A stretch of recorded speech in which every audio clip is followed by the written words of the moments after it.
The frayed knot hung at the edge of the dead system, its running lights casting weak halos against the void. Tessa Morrow pressed her palm flat against the observation deck window and stared at the dark silhouette of Merath Station Sigma. It matched the old charts perfectly. The orbital platforms were there, each one a precise geometric ring of docking arms and sensor arrays. But no lights burned in their ports. No ships drifted at their berths. The station hung silent and cold against the starless backdrop of an abandoned trading hub. She heard Jasper Cole's footsteps before he spoke. The prosthetic arm made a distinct whir with each stride, servos cycling through their range of motion. He stopped beside her and tapped the display on his wrist. "Passive sweep is clean," he said. "No active power signatures anywhere on the structure. No thermal variance beyond what you'd expect from ambient radiation." Tessa nodded. "It looks abandoned, decades, maybe longer." The ship's ventilation clicked overhead, cycling through its rhythm. Click, pause, click. The sound had become a metronome in the silence of the observation deck. She had learned to measure time in those clicks during the long transit here. Something caught her eye. A faint green glow on the station's outer hull, where the docking arm connected to the primary ring. She leaned closer, squinting through the layered glass. "There's growth on the hull," she said. Jasper stepped forward. His good hand moved across the console, zooming the external cameras. The image resolved on the secondary display, pale green tendrils, thin as thread, pulsing with a slow internal light. They spread across the metal like veins across a patient's skin. "Fungal mycelium," Tessa said. "I've seen that structure before in the old biological surveys. The Quelith leave it behind as a monitoring node. It feeds on ambient heat and radiation." Jasper's jaw tightened. The Quelith were here. Before she could answer, the comms panel crackled. A voice emerged from the static, watery and calm, carrying an accent that belonged to the Merath. "This is Station Sigma, automated interface remaining. To any vessel approaching, I offer a delayed greeting and my apologies for the silence. I was instructed to wait." Tessa's breath caught. The Merath had built this station. They were an aquatic species, gregarious and deeply networked through their oceans. Their AI carried the same melodic cadence their diplomats once used. She crossed to the comms station and pressed the transmit key. "Station Sigma, this is the Terran vessel Frayed Knot. We are human. We came to re-establish contact with the Merath." A pause, several seconds of empty static. The AI responded, its tone unchanged. "The Merath have not returned to this system. The Quelith commune occupied this station during the Great Quiet. They left a monitoring node upon departure. I am to provide basic hospitality to any Merath vessel that arrives. You are not Merath." Tessa looked at Jasper. His prosthetic hand curled into a fist, the servos whining softly. "Incoming transmission," Jasper said. "Priority signal unencrypted." The new voice was lower. It resonated through the speakers with a quality that suggested many voices speaking as one. "You are not Merath. You are not recorded in the Galactic Registry. You have entered a restricted zone established by the Quelith commune. Identify yourselves." Tessa swallowed. The recycled water in her mouth tasted flat and metallic. She ran through the possible answers in her head, discarded each one, and settled on something she invented on the spot. "We are the Terran Continuity Initiative," she said. "We represent humanity." Silence stretched across the channel. The mycelium on the station's hull glowed brighter for a moment, pulsing in rhythm with something unseen. The Quelith observer spoke again. "Humanity is extinct. The records state your species disappeared during the Great Quiet. Your homeworld went dark. No transmissions, no vessels, no biological signatures. You are classified as a terminated civilization." "We're not terminated," Tessa said. "We went quiet, we pulled back, but we're here now." Another pause, longer this time. She imagined the observer consulting its network, sending queries across light years to other nodes, searching for precedent, for policy, for anything that matched this situation. "Your return violates a directive we do not fully understand," the Quelith voice said. "You will submit to a diagnostic scan or we will isolate this system. All incoming and outgoing traffic will be blocked. No vessel will leave until we determine whether your presence represents a threat to the galactic equilibrium." The channel went dead. Jasper cut the comms from his end. He turned to face her, and she saw the calculation happening behind his eyes. He was already running scenarios, assessing odds, measuring their options against the ship's limitations. "We need a plan before they decide for us," he said. Tessa turned back to the window. The mycelium on the station's hull pulsed steadily, a patient heartbeat in the dark. The Quelith had been waiting here for 200 years, expecting the Merath to return. The station's silence was not abandonment. It was quarantine, and humanity had just walked into it. She tapped her fingers on the glass, a complex rhythm she did not consciously control. The thumper is still secured in the cargo bay. If they try to board us, we can disrupt their network coordination. But that's a one-time trick before they adapt. Jasper shook his head. We don't even know how many of them are in this system. We need more information before we start cracking the planet with seismic tools. Then we give them what they want, Tessa said. We submit to the scan, but we control where and how it happens. We let them come close enough for us to see what we're dealing with. That's a gamble. Everything we've done since we left Earth has been a gamble, she said. This is just the biggest one yet. The ventilation clicked again. Click, pause, click. She felt the rhythm in her bones. Jasper stared at the dark station for a long moment. Then he nodded once, sharp and final. I'll prep the external docking collar. We'll invite their observer aboard. If this goes sideways, we trigger the thumper and run. Tessa turned from the window. The green glow of the mycelium reflected faintly in the glass as she walked away. Behind her, the station hung in the void, and somewhere in the dark between stars, the Quelith observer was already moving toward them. The chamber pulsed with a slow, steady rhythm. Bioluminescent veins of pale green and amber traced the woven mycelium walls, each pulse a heartbeat of the node itself. Quelith pressed its sensory tendrils against the warm, damp surface and felt the vibration of the distant ship through the station's bones. Erratic, uneven, like a wounded creature. Quelith pulled the sensor feed into its awareness and examined the human vessel again. The energy signature spiked and dropped without pattern. No species Quelith had observed produced power curves like this. The drive output fluctuated between 43% and 71% in cycles of irregular duration. A standard engine would have failed under such stress. This one kept running. A voice rose from the depths of the node's absorbed memory. The echo of the Merath curator surfaced like a bubble through thick sediment. They were called humans. They sealed themselves away after a catastrophe. We thought them gone. Quelith turned its attention to the echo. The Merath had been a species of patient observation. Their knowledge of this region had been vast, but they were gone now. Only fragments remained, woven into the Quelith network. Define catastrophe, Quelith sent through the link. A pause, the echo's response came in fragments like a torn document reassembled. A weapon misfire, a chain reaction. They did not ask for help, they just vanished. We assumed extinction. Quelith turned back to the sensor feed. The ship had shifted position again. It did not hold a standard orbit. It drifted in a stochastic pattern, moving in random vectors that defied prediction. The node's modeling routines returned only error. There was no logic to the vessel's path. Malfunction. The conclusion was clean. The humans were damaged, running on broken systems, unable to maintain a stable trajectory. Quelith had encountered such vessels before. The compassionate response was to offer aid. A tendril probe to inspect the hull, a relay to a repair station, an invitation to the network. The hive agreed. The quarantine directive remained active, but assistance was not a violation. Contact with the extinct was a curiosity, a gift. Quelith extended a probe from the node's hull. The tendril was thin, flexible, woven from living mycelium threaded with conductive fibers. It reached across the gap between the station and the human ship with deliberate slowness, a gesture of peace, a signal of non-threat. The bioluminescent tip flashed a greeting sequence known to every species in the quadrant. The human ship fired.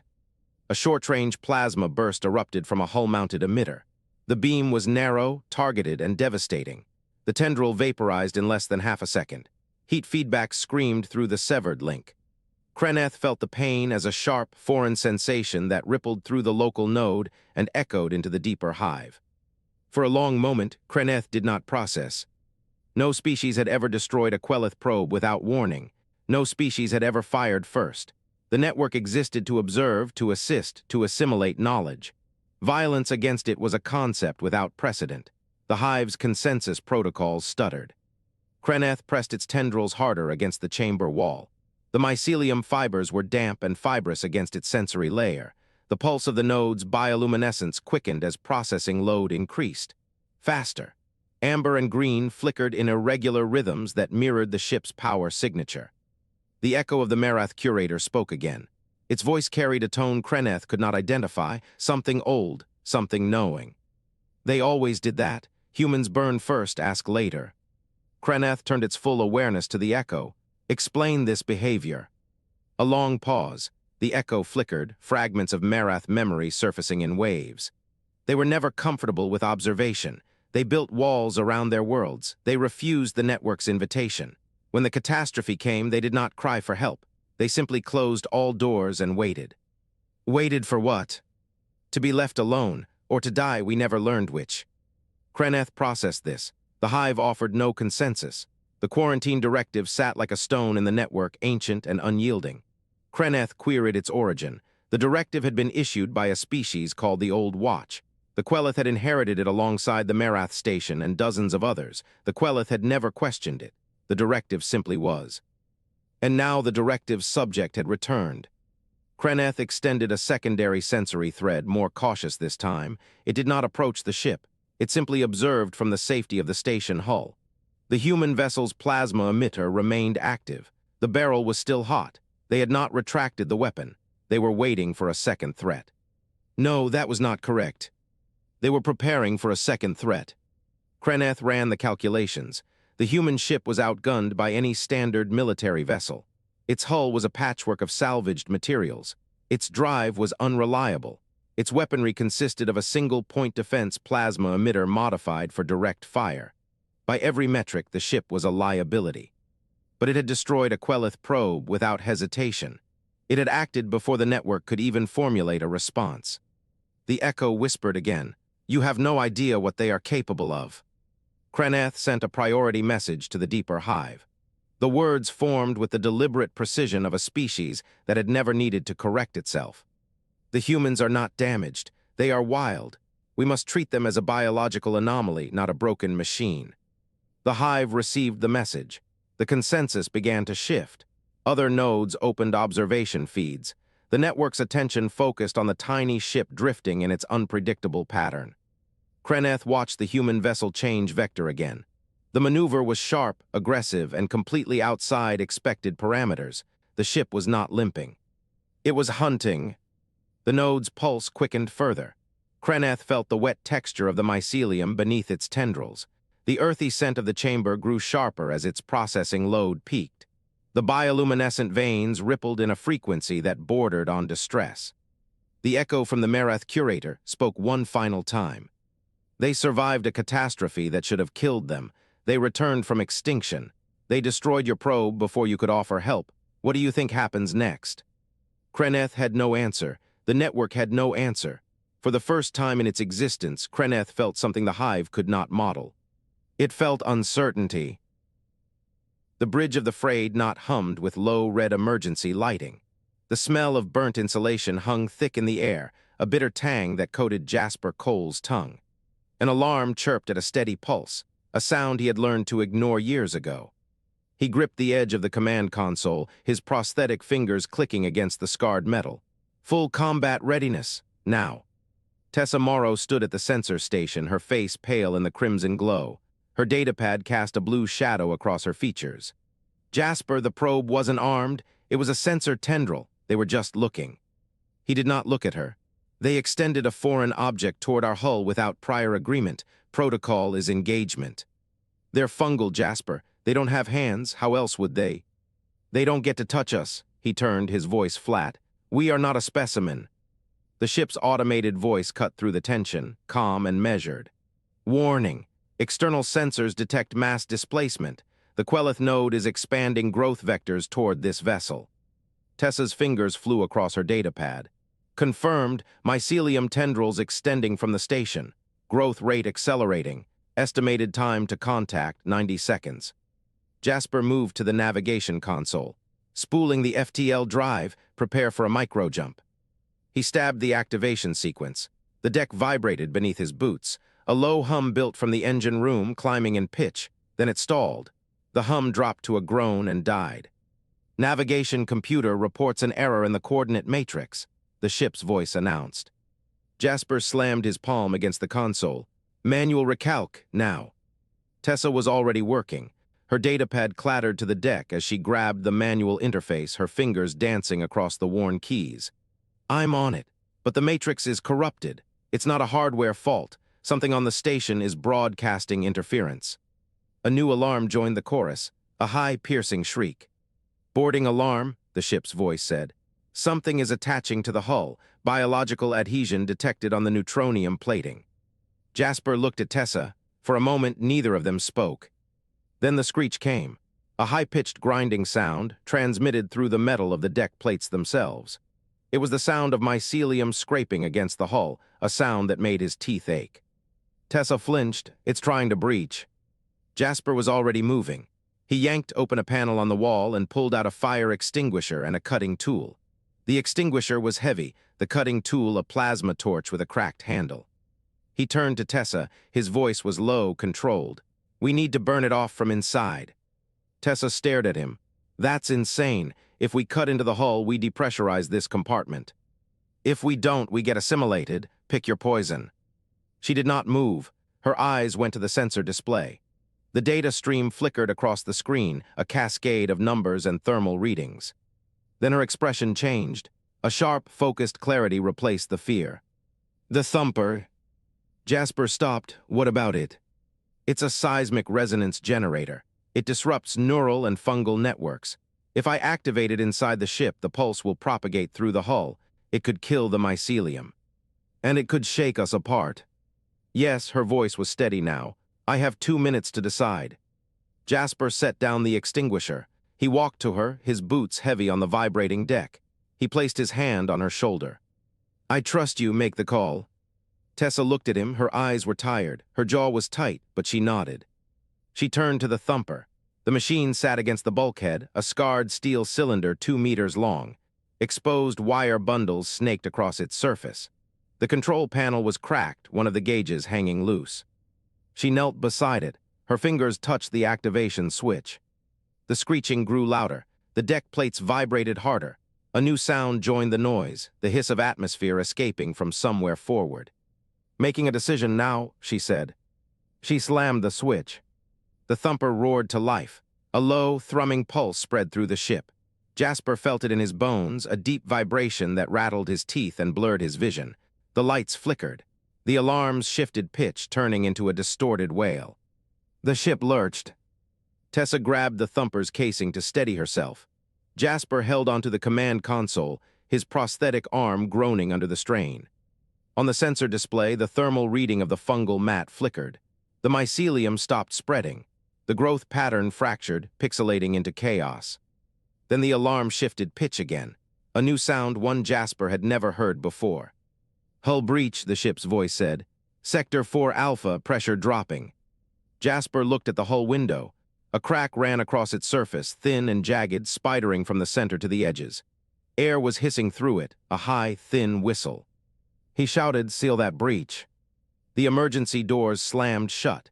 They cut the bridge in half, separating Jasper from Tessa. She was alone in the compartment with the thumper and the growing hiss of escaping atmosphere. The hiss became a roar. Jasper pounded on the door. Tessa. Her voice came through the intercom, thin but steady. I'm still here. The thumper is working. The mat is dying. The room is depressurizing. You need to get out. I can't. The door is sealed. The override is on your side. Jasper's prosthetic fingers dug into the panel, trying to pry it open. The servos whined. The metal groaned, but the door did not move. The hiss grew louder. The air in the compartment was thinning. He could see Tessa's breath misting in the cold. She looked at the hull window. The crack was widening. The mycelium outside was contracting, peeling away from the neutronium plating, but the breach was already done. She turned to face him through the small window on the emergency door. I need you to do something, she said. What? Get the ship ready for a micro jump. I'll kill the thumper manually. When I do, the interference will stop. You'll have a 30-second window. And you? She did not answer. The crack in the hull window split open. Air exploded outward, a violent decompression that ripped tools and data pads from their places and sent them spinning into the void. Tessa grabbed the thumper's casing. Her feet left the deck. She held on, her body stretched by the force of the escaping air. Jasper's hand pressed against the window. He could not look away. The thumper's hum faltered, the pulse stopped. The alarms went silent, and the ship shuddered as the FTL drive spooled up, the coordinate matrix clear at last. The metal floor was cold against her knees.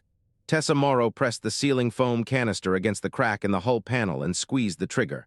White foam expanded with a hiss, filling the gap, hardening as it touched the vacuum. The air leak stopped. The alarm in this corridor went silent.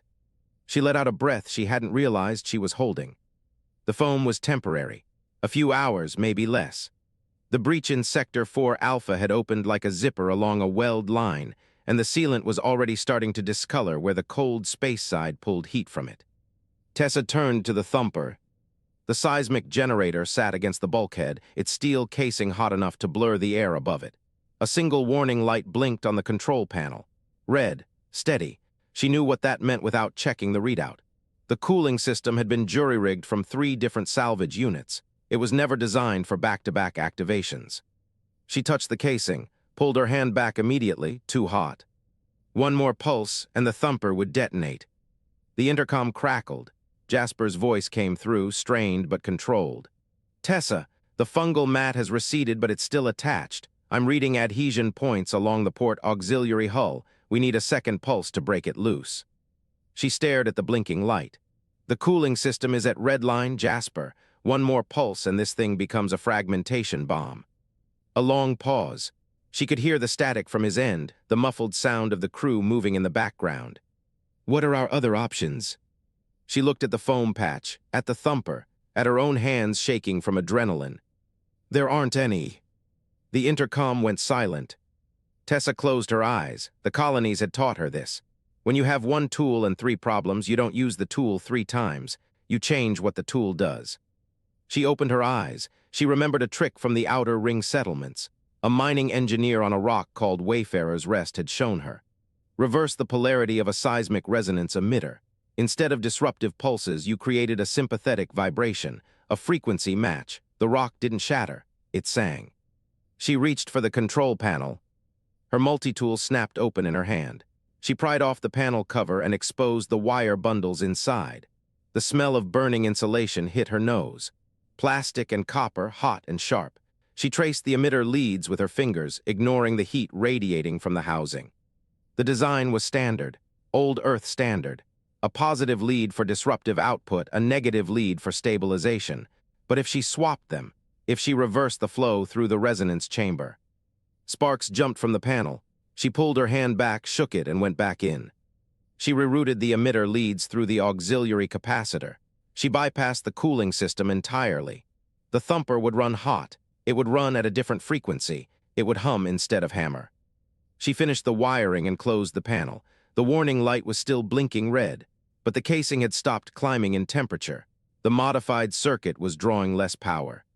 She stood up. Her knee ached from the cold floor. She flipped the activation switch. The thumper did not growl. It did not shake the deck plates. It emitted a high, pure tone, like a tuning fork struck against steel. The sound resonated through the hull, through the deck beneath her boots, through her own chest. The vibration was gentle, controlled, a frequency looking for a partner. She watched the diagnostic screen. The hull integrity readings held steady. The foam patch did not crack. And on the external sensor display, she saw it. The fungal mat pulsed once, twice. Then it loosened. The adhesion points broke in sequence, peeling away in long green strands. The mass drifted clear of the hull and tumbled into the void. Silence. The thumper's tone faded. The cooling system warning light went dark. The ship was stable. Tessa leaned against the bulkhead and let herself shake. The intercom crackled again. Jasper's voice was different this time, not tension, something closer to awe.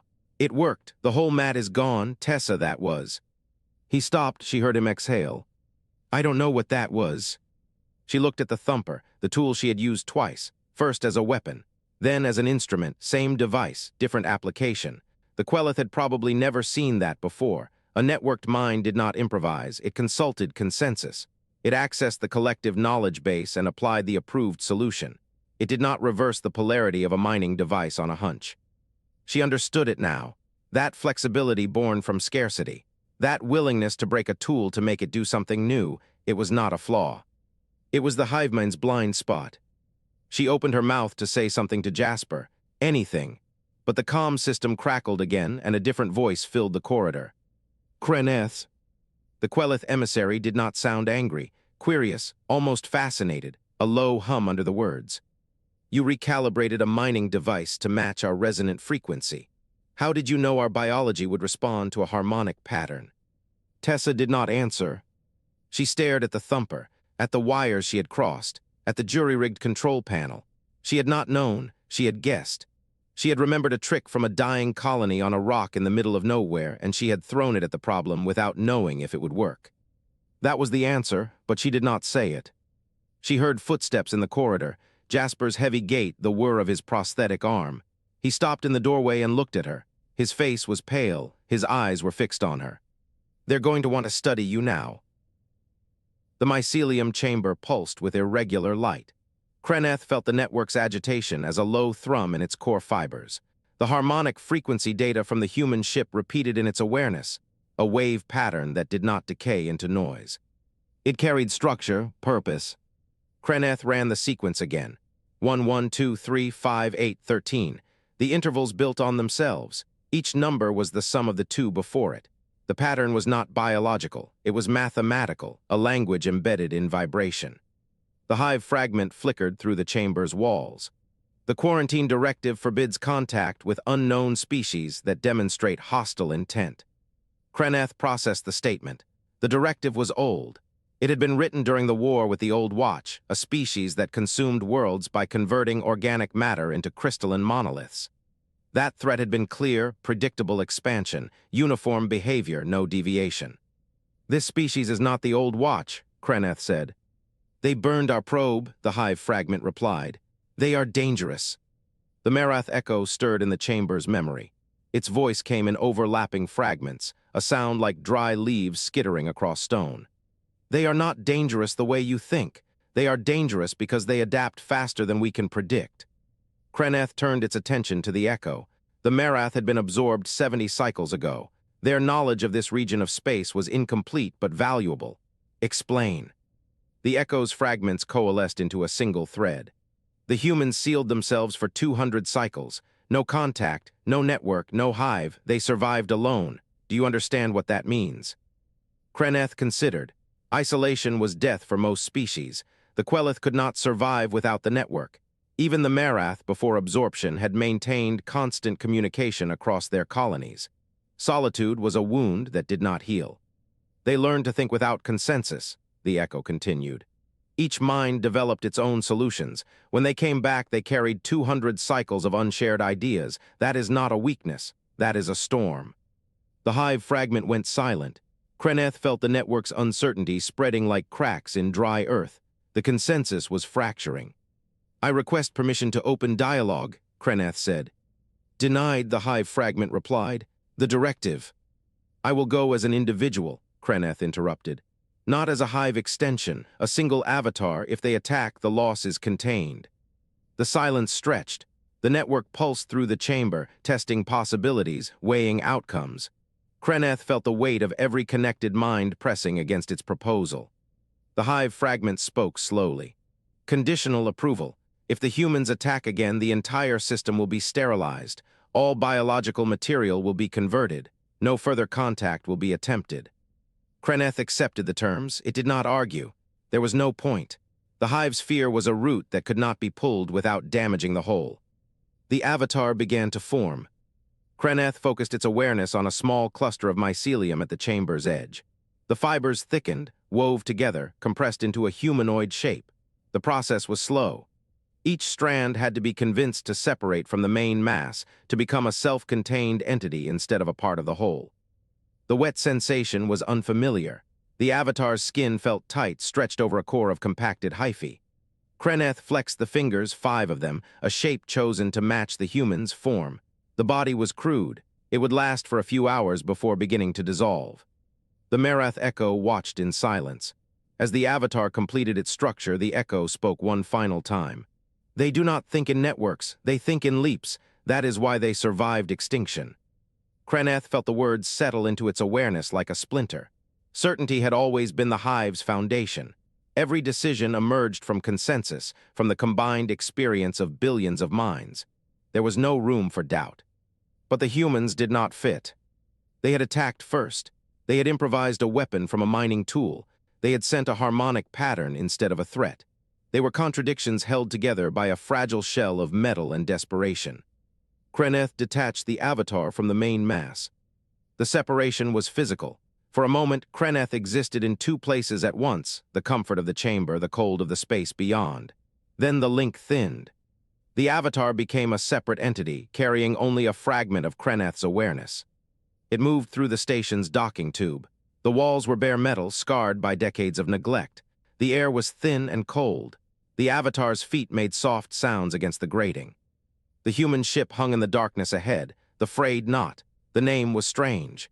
Quelith could not parse its meaning, but it felt deliberate. Humans named their ships like they named their children, with hope and fear and something the hive had no word for. The avatar reached the airlock. It placed one hand against the hull. The cold was immediate. The avatar's skin absorbed the temperature, felt the faint vibration of the ship's power systems running beneath the metal. A heartbeat. The ship had a heartbeat. Quelith tapped once. The sound was small. A single impact carried through the vacuum by conduction. The airlock's outer door cycled open. Quelith stepped inside. The inner door opened moments later, revealing a corridor lit by harsh white panels. The air smelled of recycled oxygen, heated metal, and something else, an organic scent, sharp and unfamiliar. Two figures stood 10 paces away. The woman held a multi-tool in her right hand. Her fingers were stained with grease. Her eyes moved across the avatar's form with the precision of someone measuring a threat. She did not flinch. The man stood beside her. His left arm was metal exposed servos, carbon fiber struts, a faint whir as he adjusted his stance. He was larger than the woman. His face was hard, unreadable. They were not afraid. They were waiting. Quelith stopped at the corridor's midpoint. The avatar's lungs, such as they were, drew a shallow breath. The network pulsed faintly in the distance, a thread of connection that felt very thin now. The woman spoke. Her voice was steady. "You're not the fungus on the hull." Quelith processed the statement. It was not a question. She had already concluded. "I am a separate entity, an emissary." The man's metal arm whirred as he shifted his weight. "Why should we trust you?" The question was reasonable. The hive would have asked the same thing. But the hive would have asked from a position of strength, from the certainty of consensus. The man asked from a place of vulnerability, a damaged ship, a wounded crew, and nothing but a stranger in a corridor. Quelith considered the harmonic pattern, the Fibonacci wave, the message the humans had sent without knowing they were speaking. "You do not need to trust me," Quelith said. "You need to understand what you have done." The woman lowered the multi-tool by a fraction of an inch. "And what's that?" Quelith paused. The Merath echo's words surfaced again in its awareness. "They think in leaps. That is why they survived." "You have broken the quarantine," Quelith said. "Not by entering this system, by showing us something we have never seen." The man and the woman exchanged a glance. It was quick, almost invisible. But Quelith saw it.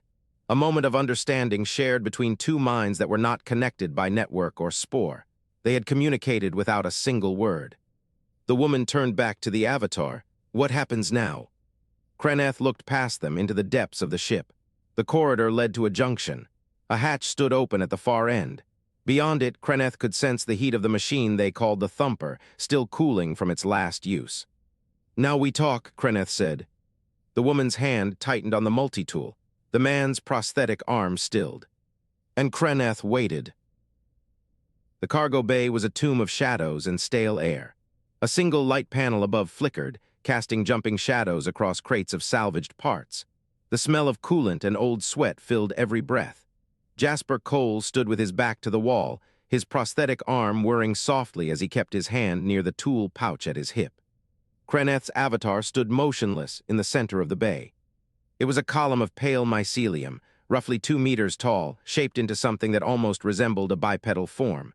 The surface pulsed with a faint bioluminescence, slow and rhythmic, like breathing. Small spores drifted from its surface, catching the light like dust motes.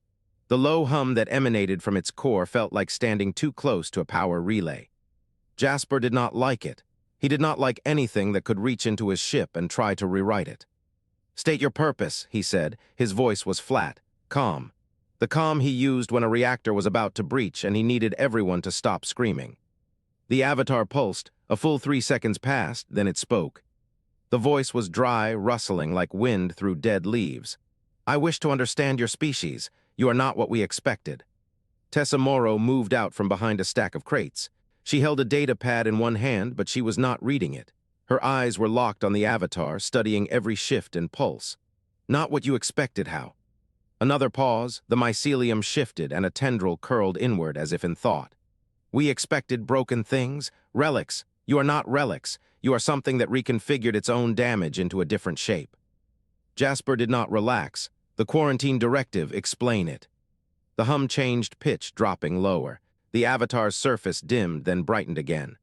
The quarantine directive was issued by the Nulvara, a species of void dwellers. They came before us, long before. They seeded many systems with life and watched it grow. They were extinction-level biologists, Tessa muttered, picking favorites. They were afraid, Quelith said. The words landed like stones. The Nulvara feared what they called chaos thinkers, species that could not be predicted, that could not be assimilated into a pattern. They believed such minds would eventually unravel galactic stability, so they isolated them, contained them. Your solar system was one of those isolations. Jasper's jaw tightened. The Nulvara had known. They had looked at humanity from a distance, seen something that scared them and sealed the door. They were right to be afraid, Quelith continued. You destroyed my probe, you attacked before we could speak. Your first instinct was to burn. Your probe was attached to our hull, Jasper said. You were trying to interface with our navigation system without permission. That's not a greeting, that's a violation. It was communication. It was a violation. The avatar pulsed again, the silence stretched. Then Quelith said, I see the distinction now. The Nulvara did not. They saw only the potential for chaos. They could not understand the difference between aggression and defense. It was not a frame their minds could hold. Tessa stepped closer. So the Nulvara are extinct now. The quarantine was left running by inertia, and we've been sitting in a box for 2 centuries because a dead species was afraid of us. They may not be extinct. That stopped the room cold. Jasper felt his pulse pick up. Explain. Quelith's form contracted slightly as if the network was bracing. The Nulvara did not die. They withdrew. They moved into the void between systems where no life can survive. We have not detected them in cycles beyond counting, but their directive still stands. Their quarantine protocols remain active. It is possible they are waiting. Waiting for what? For the chaos thinkers to burn themselves out, or to break the quarantine and prove the Nulvara's fears were justified. Jasper let out a breath. He ran his human hand over his face, feeling the stubble, the fatigue. So you have a directive from a dead species, and you're following it because none of you ever thought to question it. We questioned it, Quelith said. That is why I am here. Tessa laughed. It was a dry, bitter sound. You want to know how we think. You want to download improvisation. No, Quelith said. We wish to share it, to learn it, your methodology, not your technology, your thought process. You can't download improvisation, Tessa said. Her voice was sharp. It's not a file, it's not a technique. It's what happens when you don't have the right tool and you need to use what you have anyway. You can't teach that. You can only show it. Jasper was silent for a long moment. He watched the avatar pulse. He watched the spores drift.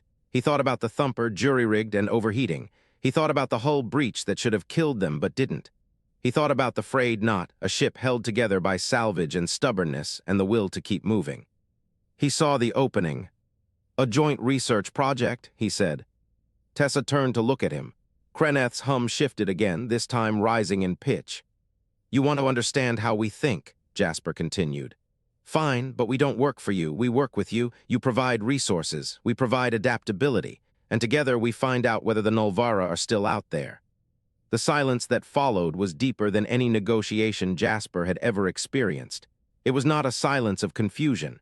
It was a silence of processing, of a network weighing options across 1,000 nodes spread across light years.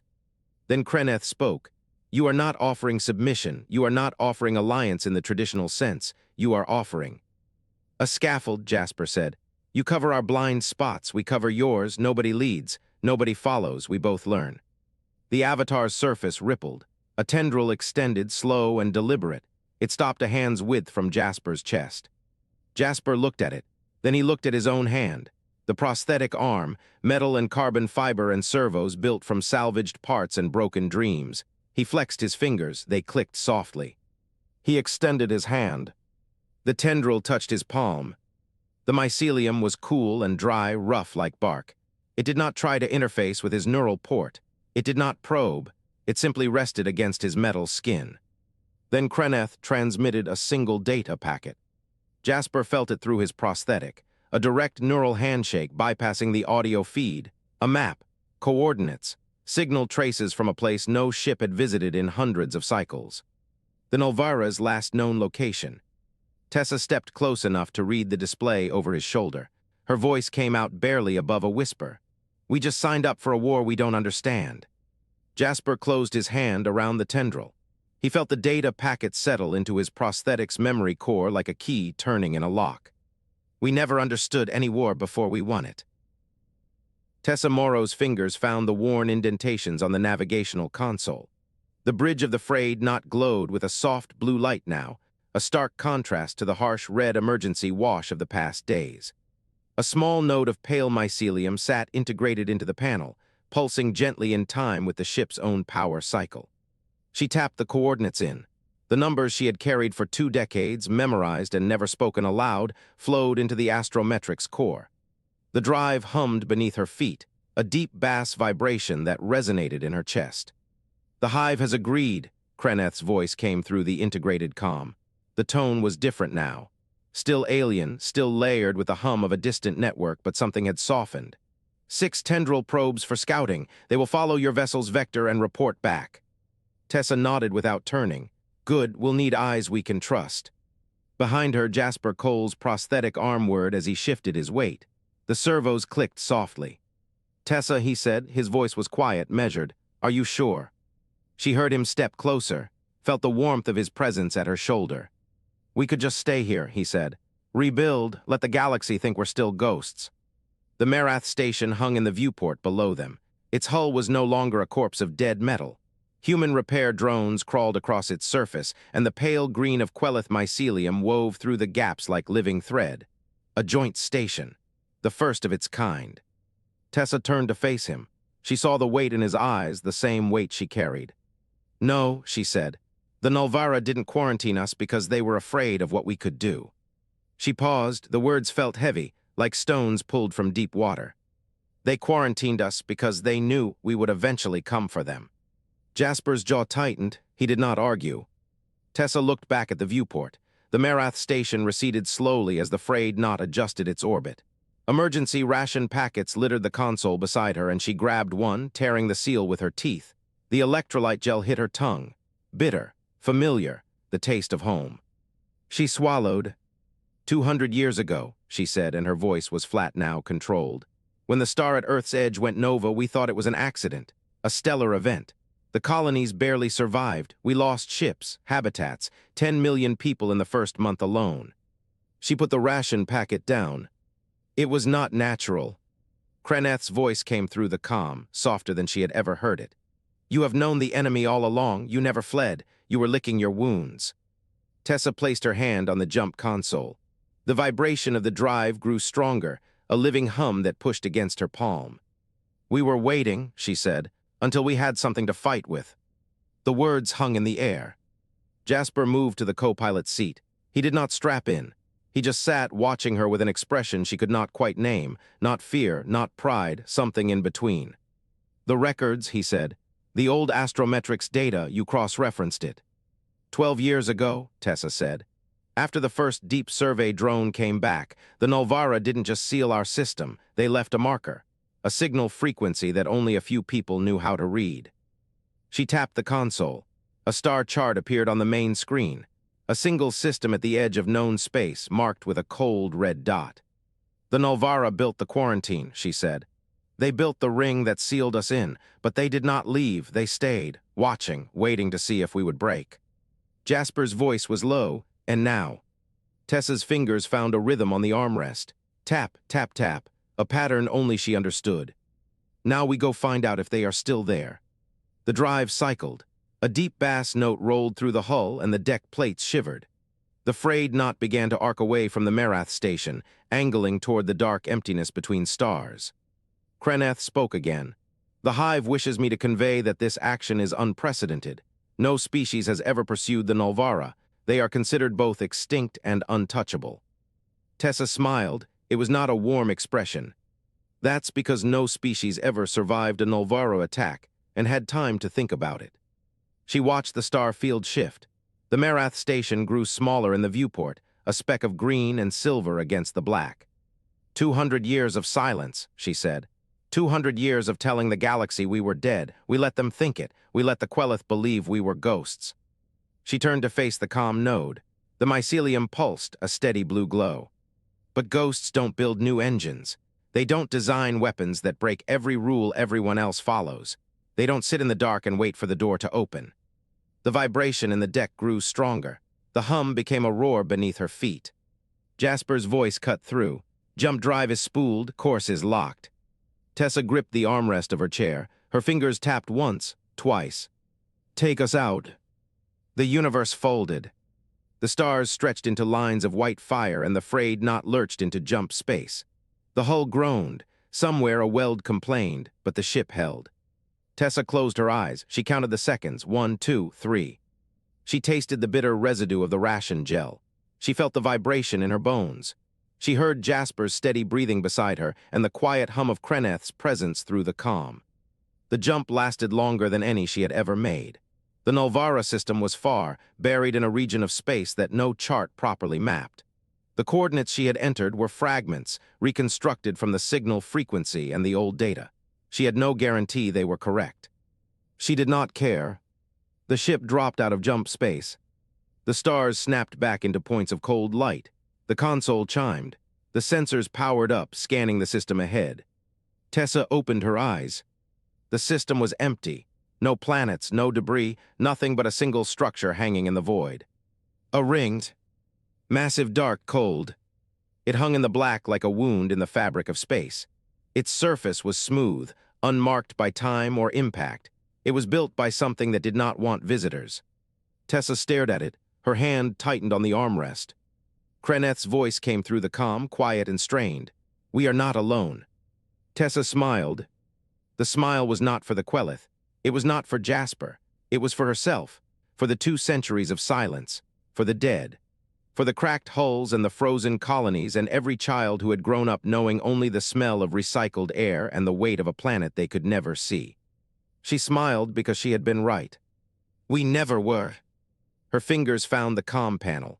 She opened a channel on the frequency she had memorized 12 years ago, the one the Nulvara had left behind. She spoke 4 words. We remember who you are. The ring did not respond, but somewhere deep in the sensor readout, a single light flickered to life. A power signature, ancient, dormant, but no longer dead. Tessa leaned back in her chair and watched the ring begin to hum with energy. Her hands stayed on the armrest, fingers still tapping their quiet rhythm. The frayed knot had come home, and the war that had never truly ended was about to begin again.